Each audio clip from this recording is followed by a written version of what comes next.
Good evening दोस्तों, कैसे हैं आप सब लोग। उम्मीद है आप सब लोग काफ़ी अच्छे होंगे और बहुत अच्छी आप लोगों की पढ़ाई चल रही होगी। आज एक बार फिर से आप लोगों का स्वागत है एग्ज़ाम एकेडमी पर।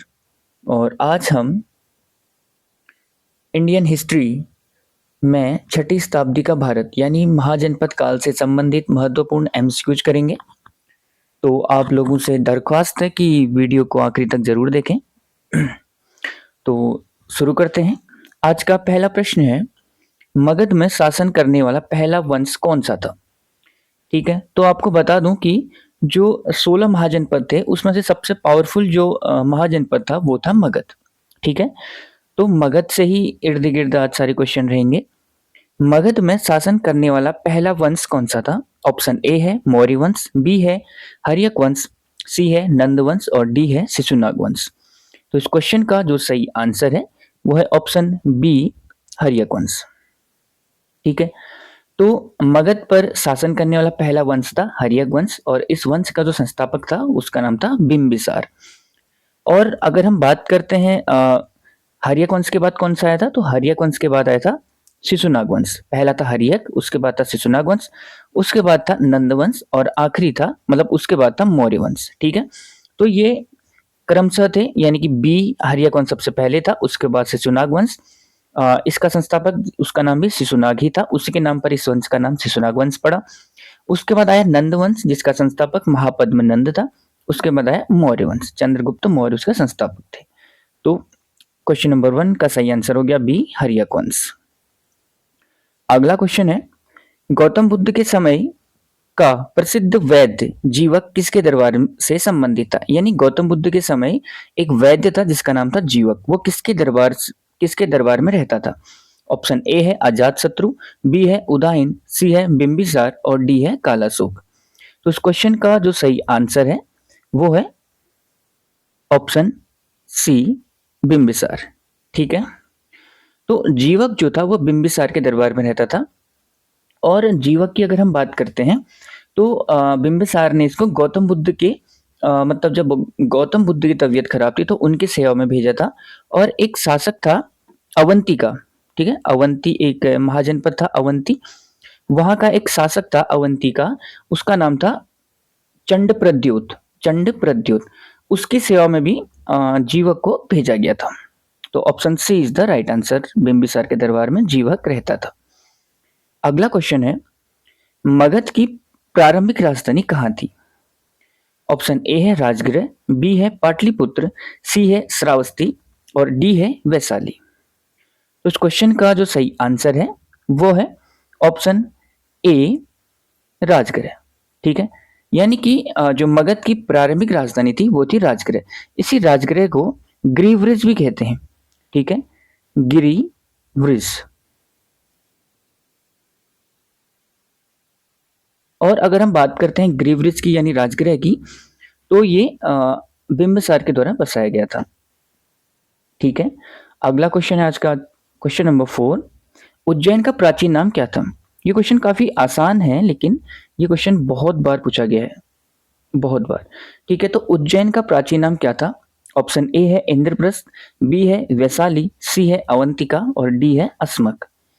तो इस क्वेश्चन का जो सही आंसर है वो है ऑप्शन सी, अवंतिका। ठीक है, तो उज्जैन का प्राचीन नाम जो था वो था अवंतिका। और जो ये अवंती थी इसके दो भाग थे, एक था उत्तरी अवंतिका और एक था दक्षिणी अवंतिका। ठीक है, एक उत्तरी था और एक था दक्षिणी। उत्तरी अवंतिका की अगर हम बात करते हैं तो उत्तरी अवंतिका की राजधानी थी उज्जैनी, क्या थी, उज्जैनी। और दक्षिणी अवंतिका की राजधानी थी माहिष्मती। ठीक है, तो ये भी आपको ध्यान रखना है। अगला क्वेश्चन है आज का क्वेश्चन नंबर 5, मगध के किस शासक ने राज्यारोहण के लिए अपने पिता की हत्या की और खुद भी अपने पुत्र के हाथों राज्यारोहण के लिए ही मारा भी गया। ये क्वेश्चन भी आया हुआ है यूके ट्रिपल एससी के एग्जाम में और बाकी एग्जाम्स में भी ये क्वेश्चन पूछा गया है।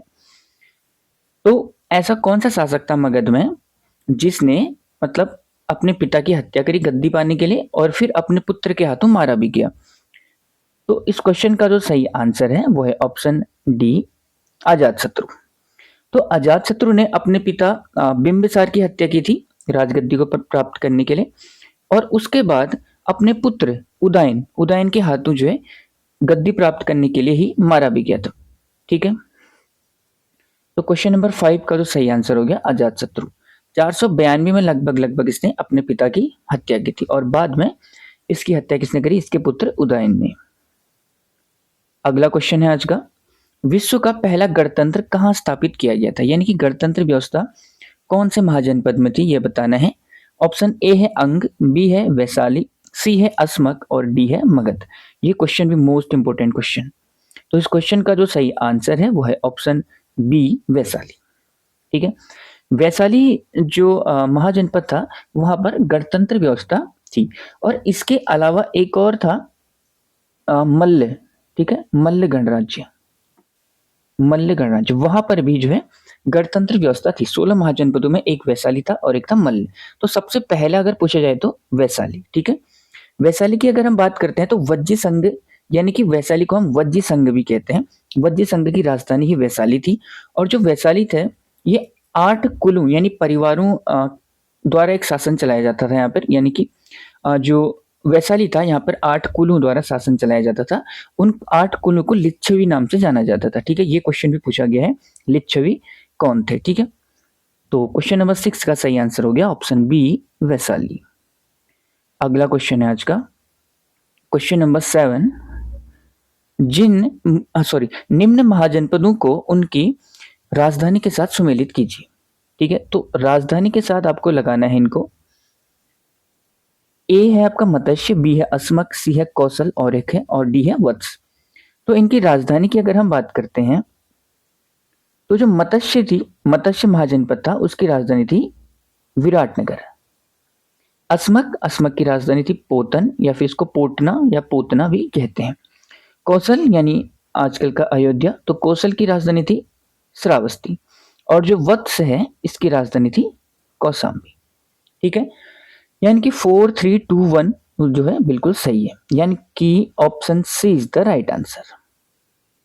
ठीक है, ऑप्शन सी बिल्कुल सही है। यानी मत्स्य की राजधानी विराटनगर थी, अस्मक की राजधानी पोतन थी, कौशल की राजधानी श्रावस्ती और वत्स की राजधानी थी कौशाम्बी। ठीक है, तो कौशल जो है आज हम अयोध्या को कहते हैं। और अस्मक के बारे में आपको फैक्ट मतलब याद करना है अस्मक के बारे में। ये दक्षिण भारत का एकमात्र महाजनपद था, मतलब एकमात्र महाजनपद जो दक्षिण भारत में स्थित था। ठीक है, और इसकी राजधानी थी पोतना। ठीक है, तो इस क्वेश्चन का सही आंसर हो गया, सही राजधानी हमने सुमेलित करी तो वो कौन सी थी? सी। ठीक है, option C is the right answer, option C. अगला क्वेश्चन है आज का, क्वेश्चन नंबर 8, सेनिया नाम से किसे जाना जाता है? सेनिया, ऑप्शन ए है कालाशोक, बी है बिंबिसार, सी है उदयन और डी है अजातशत्रु। तो इस क्वेश्चन का जो सही आंसर है वो है ऑप्शन बी बिंबिसार। ठीक है, तो बिंबिसार को हम सेनिया नाम से जानते हैं, और इसी का एक निकनेम या अन्य नाम भी कह सकते हैं, वो था श्रेणिक। श्रेणिक, ठीक है, ये नाम भी किसका था? श्रेणिक नाम भी था इसी का, यानी कि बिंबिसार का। सेनिया नाम इसको इसलिए कहते थे क्योंकि इसके बाद बहुत ज्यादा सेना थी, इसीलिए इसको सेनिया भी कहा जाता है। ये क्वेश्चन भी पूछा गया है। अगला क्वेश्चन है, पाटलिपुत्र की स्थापना किसने की थी? आसान क्वेश्चन है लेकिन पेपर में पूछा गया क्वेश्चन है। ऑप्शन ए है उदयन, बी है बिंबिसार, सी है कालाशोक और डी है अजातशत्रु। तो पाटलिपुत्र की स्थापना किसने करी थी? तो option A is the right answer, sorry Udayan. Udayan, ठीक है, तो पाटलिपुत्र की स्थापना किसने करी थी? उदयन के द्वारा पाटलिपुत्र की स्थापना की गई थी। ठीक है, और पाटलिपुत्र के बारे में अगर हम बात करते हैं तो ये सोन और गंगा के संगम पर है, सोन नदी और गंगा नदी। ठीक है, सोन और गंगा रिवर के संगम पर है, और कहां पर है ये? बिहार में, बिहार में स्थित है। अगला क्वेश्चन है आज का, कोणिक नाम से किसे जाना जाता है? ये क्वेश्चन पेपर में पूछा गया है। ठीक है, ये एक इंपॉर्टेंट क्वेश्चन है। कोणिक नाम से किसे जाना जाता है? ऑप्शन ए है उदयन, बी है अजातशत्रु, सी है कालाशोक और डी है बिंबिसार। तो इस क्वेश्चन का जो सही आंसर है वो है ऑप्शन बी अजातशत्रु। तो कोणिक नाम से जाना जाता है अजातशत्रु को, श्रेणिक नाम से इसके पिता बिंबिसार को। ठीक है, तो क्वेश्चन नंबर 10 का जो सही आंसर है वो है ऑप्शन बी अजातशत्रु। अगला क्वेश्चन है, मगध की राजधानी वैशाली किसने स्थानांतरित करी? ठीक है, ऑप्शन ए है उदयन के द्वारा, बी है अजातशत्रु के द्वारा, सी है कालाशोक के द्वारा, या फिर डी है शिशुनाग के द्वारा। तो मगध की राजधानी वैशाली किसने स्थानांतरित करी? तो इस क्वेश्चन का जो सही आंसर है वो है ऑप्शन डी शिशुनाग के द्वारा। मगध की अगर हम बात करते हैं तो प्रारंभिक राजधानी कहाँ थी इसकी? प्रारंभिक राजधानी थी ग्रीवरिज, ग्रीवरिज या फिर उसको हम कहते हैं राजगृह। ठीक है, राजगृह। तो पहली राजधानी थी इसकी राजगृह। उसके बाद दूसरी राजधानी यानी कि राजगृह से शिफ्ट करी थी उदयन ने, कहा? पाटलिपुत्र। दूसरी राजधानी होगी पाटलिपुत्र, पाटलिपुत्र। ठीक है, और उसके बाद पाटलिपुत्र के बाद अगली जो राजधानी शिफ्ट करी वो करी थी शिशुनाग ने। किसने करी थी? शिशुनाग ने करी थी। और कहाँ शिफ्ट करी थी इसने? वैशाली। और उसके बाद इसके पुत्र ने उसका नाम था कालाशोक, वो फिर से राजधानी को वापस पाटलिपुत्र लेके आया था। ठीक है, तो क्वेश्चन नंबर 11 का सही आंसर हो गया ऑप्शन डी शिशुनाग। अगला क्वेश्चन है, प्रथम बौद्ध संगति किस शासक के समय हुई थी? ऑप्शन ए है उदयन, बी है अजातशत्रु, सी है कालाशोक, या फिर डी है शिशुनाग। तो पहली बौद्ध संगति किसके दरबार में किसके समय हुई थी? तो सही आंसर है ऑप्शन बी अजातशत्रु। ठीक है, तो अजातशत्रु के टाइम पे 483 ईस्वी पूर्व में, 483 ईस्वी पूर्व में, ठीक है, वो पहली बौद्ध संगति हुई थी। और कहाँ हुई थी? तो राजगृह में हुई थी और महाकश्यप इसके अध्यक्ष थे। इसी टाइम पे ये बौद्ध संगति इसलिए हुई थी क्योंकि इस टाइम पे गौतम बुद्ध को महापरिनिर्वाण यानी कि उनकी मृत्यु हुई थी, महापरिनिर्वाण की प्राप्ति हुई थी। ठीक है, तो क्वेश्चन नंबर 12 का सही आंसर हो गया ऑप्शन बी अजातशत्रु। पहली बौद्ध संगति 483 ईस्वी पूर्व में होती है। दूसरी बौद्ध संगति की अगर हम बात करते हैं तो जो दूसरी बौद्ध संगति इसके जस्ट 100 साल बाद होती है, यानी कि 383 ईस्वी पूर्व में होती है। और वो कालाशोक के टाइम पे होती है, यानी शिशुनाग का पुत्र था कालाशोक, तो कालाशोक के टाइम पे होती है, यानी कि इसके समय। ठीक है, तो पहली बौद्ध संगति हमने देखा अजातशत्रु के समय, दूसरी बौद्ध संगति होती है कालाशोक के समय, 383 ईस्वी पूर्व में होती है और वैशाली में आयोजित की जाती है और सभा का हम इसमें अध्यक्षता करते हैं। तीसरी बौद्ध संगति की अगर हम बात करते हैं तो तीसरी बौद्ध संगति लगभग 251 ईस्वी पूर्व में हुई थी, अशोक के समय। अशोक उस टाइम पे राजा थे और पाटलिपुत्र में हुई थी। और उस टाइम पे जो अध्यक्ष थे उनका नाम था मोगलीपुत्र तिस्स। ठीक है, और जो फोर्थ और लास्ट बौद्ध संगति थी वो कश्मीर कुंडलवन में कनिष्क के समय हुई थी और उसमें अध्यक्षता करी थी वसुमित्र ने।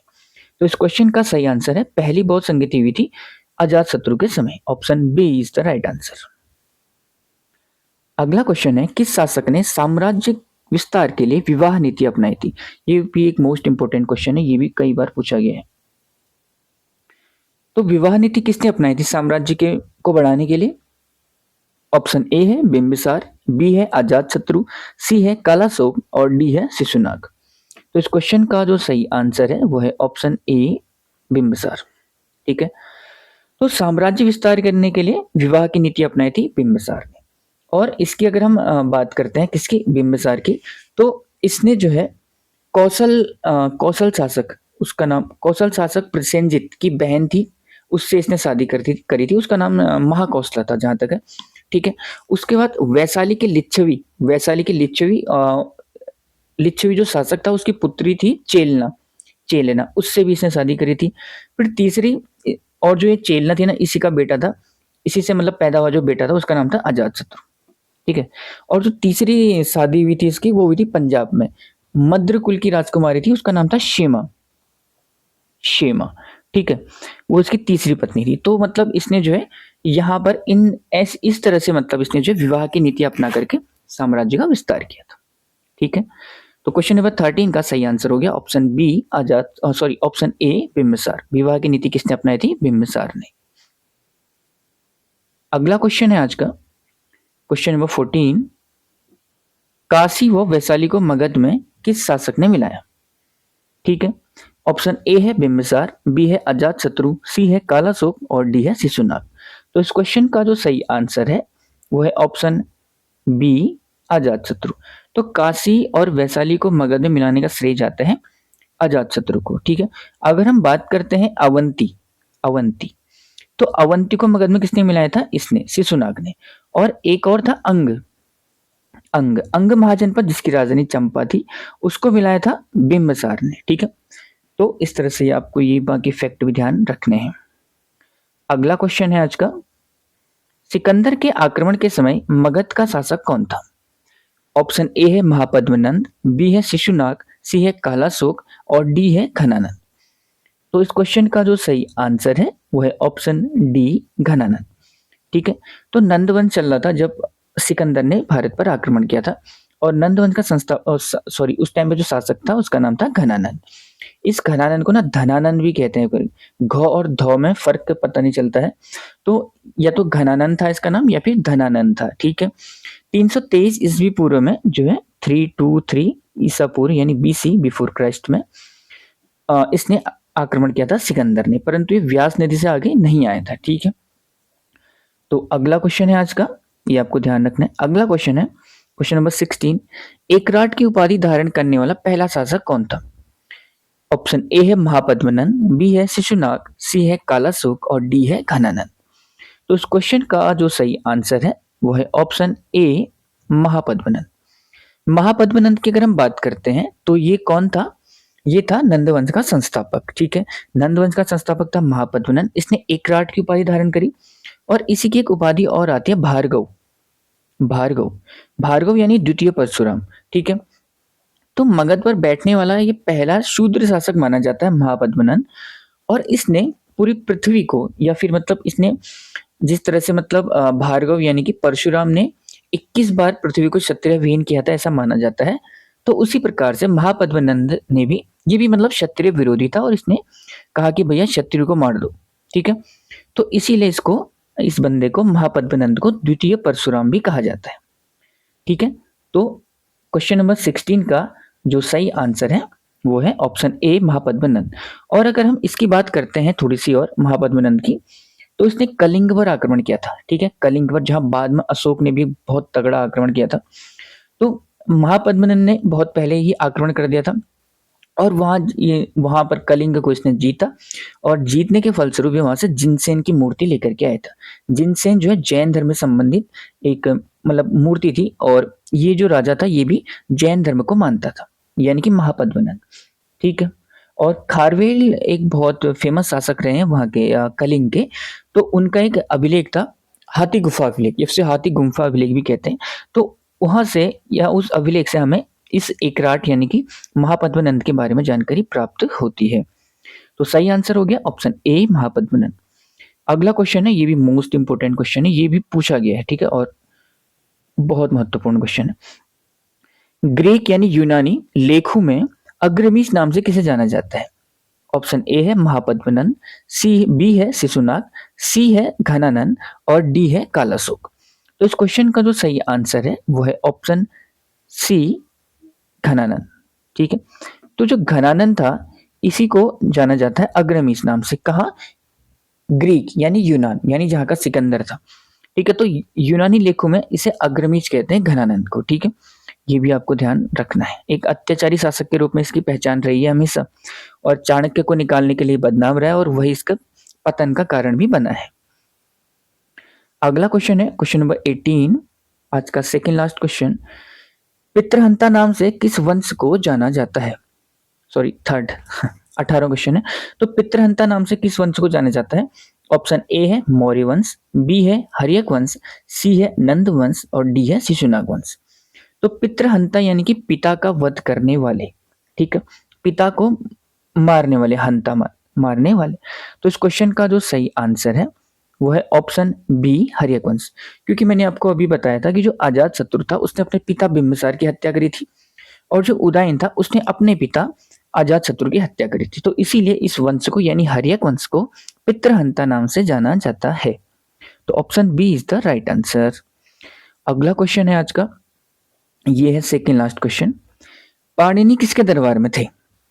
ठीक है, ऑप्शन ए है महापद्मनंद, बी है शिशुनाग, सी है घनानंद और डी है कालाशोक। तो इस क्वेश्चन का जो सही आंसर है वो है ऑप्शन ए, महापद्मनंद। ठीक है, नंद वंश का संस्थापक था महापद्मनंद और इसी के दरबार में रहते थे पाणिनि। और पाणिनि की एक बेहतरीन बहुत महत्वपूर्ण किताब आपको पता होगी जिसका नाम था अष्टाध्यायी।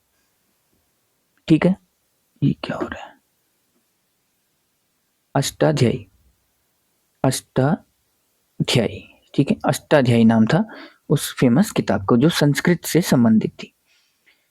और आज की इस वीडियो का आखिरी प्रश्न है, ये बहुत इंपॉर्टेंट प्रश्न है, आता होगा आप में से बहुत सारे लोगों को।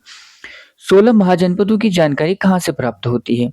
ऑप्शन ए है अंगुत्तर निकाय, बी है मजिज्मा निकाय, सी है खंदक निकाय और डी है ये सभी। तो इस क्वेश्चन का जो सही आंसर है वो है ऑप्शन ए। ठीक है, अंगुत्तर निकाय। तो अंगुत्तर निकाय से हमें 16 महाजनपदों की जानकारी मिलती है। ये बौद्ध धर्म से संबंधित एक निकाय है। और इसके अलावा एक और किताब आती है भगवती सूत्र। ठीक है, भगवती सूत्र। तो ये भी एक बहुत फेमस किताब है। ये जैन धर्म से संबंधित किताब है। ठीक है, और इससे भी हमको 16 महाजनपदों की जानकारी प्राप्त होती है। ठीक है, और अगर हम इसकी बात करते हैं थोड़ी सी ये अंगुत्तर निकाय की, तो आपने सुना होगा जो बौद्ध धर्म है उसमें पिटक होते हैं, 3 त्रिपिटक कहते हैं जिन्हें। एक होता है सुत्त पिटक, एक होता है विनय पिटक, एक होता है अभिधम्म पिटक। तो उसमें से जो सबसे बड़ा यानी सबसे पहला जो पिटक है सुत्त पिटक, जिसे बौद्ध धर्म का एनसाइक्लोपीडिया भी कहते हैं। तो सुत्त पिटक के 3 भाग हैं, सॉरी 2 भाग हैं, एक है अंगुत्तर निकाय और एक है खंदक। तो उसमें जो अंगुत्तर निकाय है उसी से हमको जो है अंगुत्तर निकाय जो है उसी से हमको ये 16 महाजनपदों की जानकारी प्राप्त होती है। और दूसरा है खंदक। ठीक है, खंदक 2 निकाय हैं, उसके 2 भाग है, मतलब सुत्त पिटक के अंगुत्तर निकाय और खंदक निकाय। जो खंदक है उसमें यानी कि ये जो लिखा है हमने खंदक, तो इससे हमको क्या पता चलता है, इससे बुद्ध के पिछले जन्म की कहानियां या मतलब बुद्ध के पिछले जन्म की जानकारी हमको पता चलती है खंदक निकाय से।